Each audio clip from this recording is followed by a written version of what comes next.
Welcome back.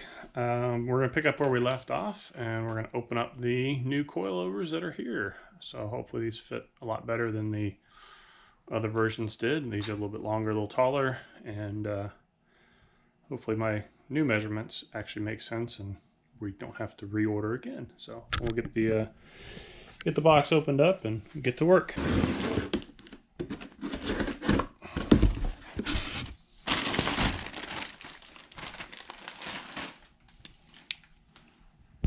Alright, we got everything opened up. So the first thing we need to do is swap off my top mount, and I need to put a bushing pin in the bottom mount, and then we'll get started with the assembly of the perches. So this is the conversion coilover top stud mount here. It's going to thread on, replace the top mount here, and convert us to what's called a stud mount on top. So this is eyelet bushing mount. They have another one that's similar to this. It's like a Heim joint. So we're going to swap these two parts out, get that done.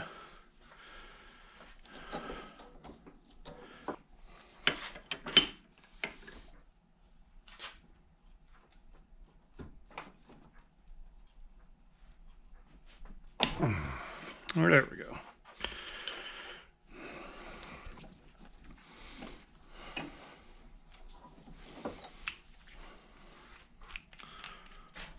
That comes off, and then we thread a new one on.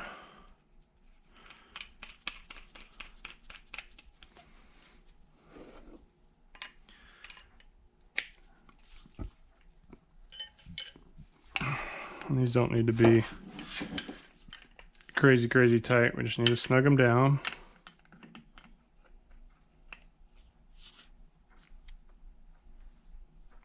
Okay. Now our top's converted over. We can pull our little protective boot off the stud. And so the top will have another bushing and then a washer and then the nut on the top. We'll pull our warning label off.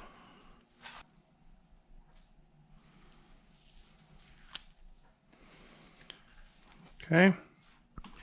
And then we're ready to put our perches on the bottom, and I'm going to just double check the orientation of that.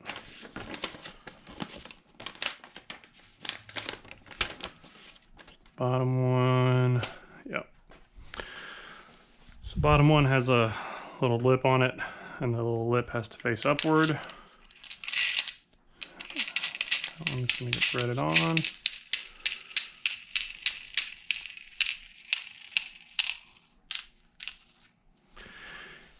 And then the coil perch will go on next. Right, yep.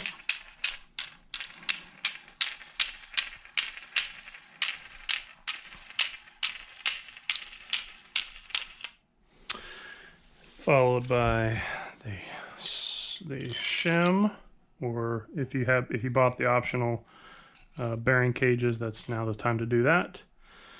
And then the spring will sit down over that, but I need to put in my bottom pin bushing real quick. And there's two different sizes here. They're both the same outside diameter, but one's thicker walled and has a smaller inside diameter, so depending on what your needs are. In my case, the smaller inside diameter one is the one I need. Just double check that. So that'll get squeezed in. If you don't have depends on how easy they are, sometimes they're a little more difficult to push in. You can put a socket behind it, put that on the ground, and then just kind of press into it. That usually gets you pretty close. So then we're ready to put the coil spring assembly in the truck and get it installed.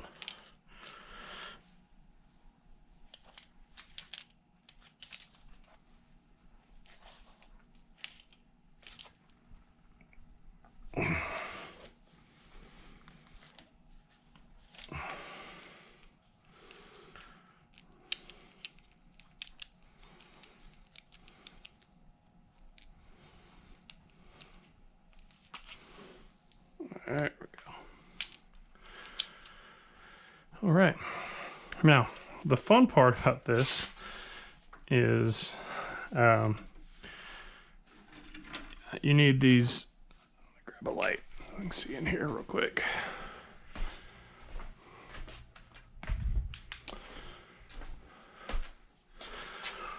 So the fun part about this is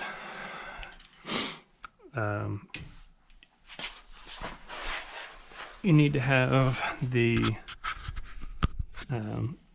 spacers in here to make sure the coilover doesn't slide around, and it's like exactly the right width the spacers are, so it's a little difficult getting everything set in here.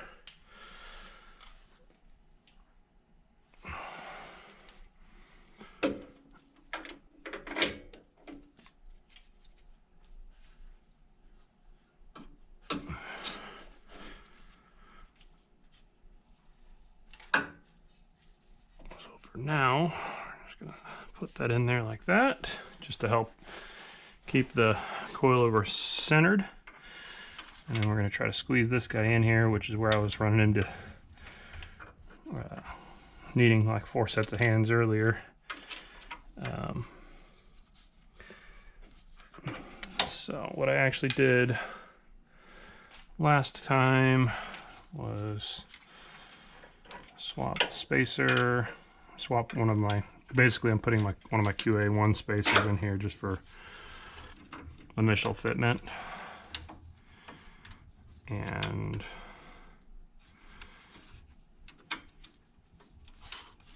that'll have to get changed out eventually, but or maybe I'll just leave it out for the moment altogether. Alright. So the next step is, let me bring in my shock back down. And then I need to lower everything, assemble down. Ow, my foot's not underneath it. And then we're going to set the spring in there.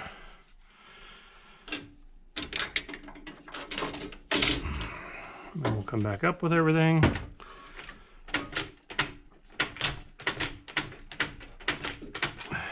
And we need to come out with the shock.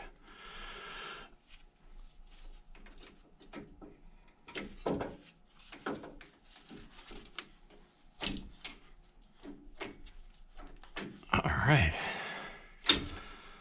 we're in good shape. And then we make sure our coil spring is settled. Now I'm squeezing on ride height, so I'm not going to run the rubber isolator that came off. So that's the lowering spring I had in there, the factory spring isolator on top. The reason I don't want to run that is the top of the coil spring is already cut flat. So it should have better contact patch versus the factory and aftermarket springs are just slash cut like that.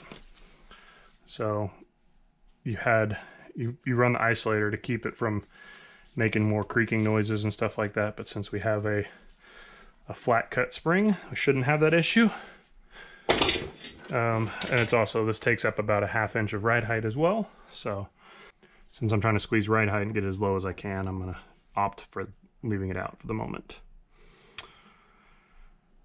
So that's the basic fitment, and we'll put the top perch back in there, or the top mount, and then we're looking pretty good. I need to tighten up my bottom perches down here, but other than that, I'm happy with how we're looking.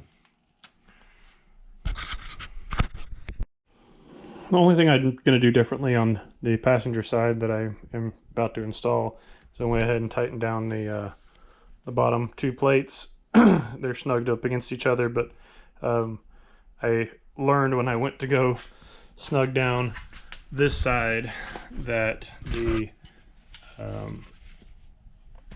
area around the top of the control arms is where my wrenches need to go, and I was just having some clearance issues getting in there. See, like I said, you can see they're kind of pretty far down there. So I figured I would go ahead and snug it down outside the truck before I put it on. And hopefully I get my ride height, and I'm guessing it's close. So the good news is, if I need to bring the ride height up any, then I'm making more space for the wrenches to live. So hopefully I won't need to completely disassemble the whole front end just to loosen them up. But that's my only tip going forward for this. So we'll get the other side popped in real quick, and we'll move on to more stuff.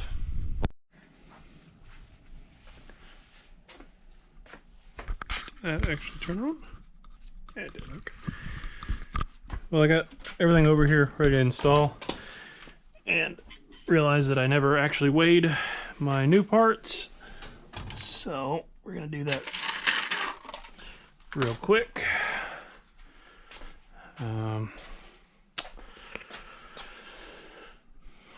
And weigh my old ones too. So with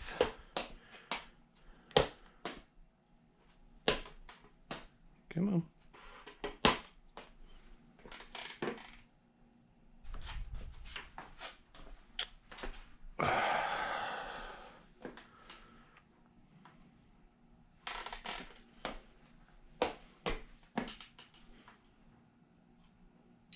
So another 10 pounds of savings